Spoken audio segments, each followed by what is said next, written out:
Hello and welcome to an episode of Historically Marked. I am Jason in Salt Lake City, Utah, downtown, and I am staying right in front of the Brigham Young family cemetery.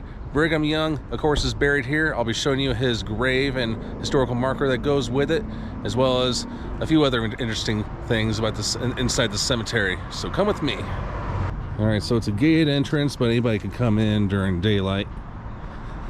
And this is a sculpture called All Is Well. It's also a Pioneer Memorial Monument. It was dedicated June 1st, 1974.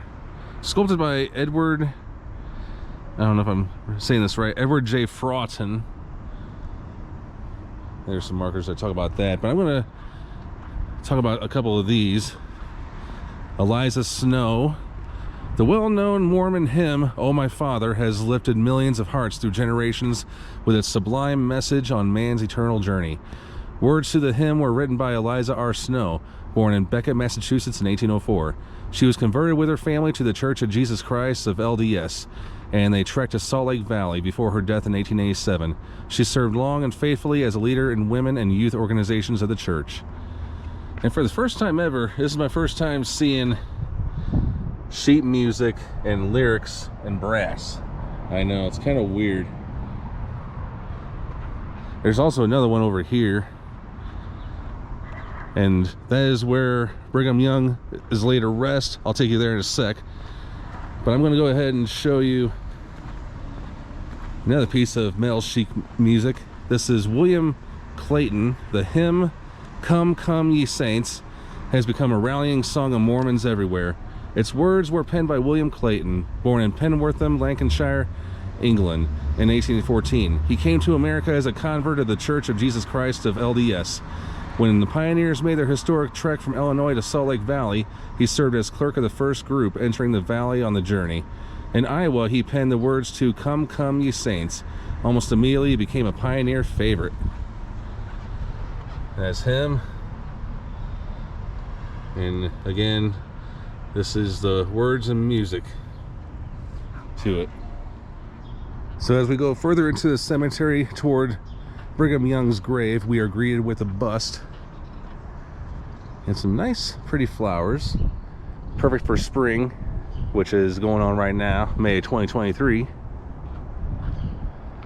Plenty of benches to sit on.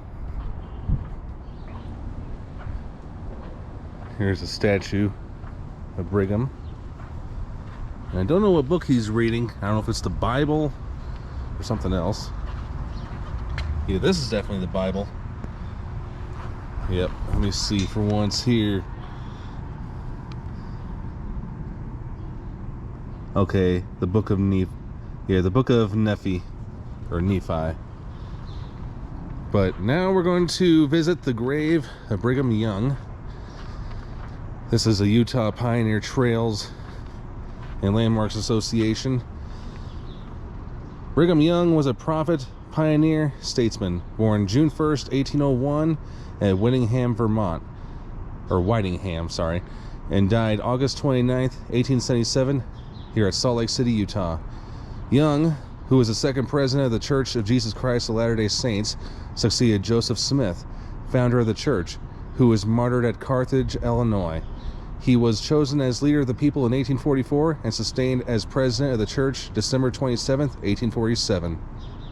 Earlier that year, he led the Mormon Pioneers from Winter Quarters, also known as Omaha, to the Salt Lake Valley, arriving here July 24th in 1849.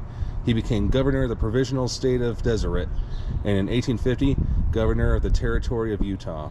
This tablet, erected in honor of their beloved leader by the Young Men's and Young Women's Mutual Improvement Associations, which were organized under his direction. All right, now we're gonna take a look at it. Amazing, it's all concrete.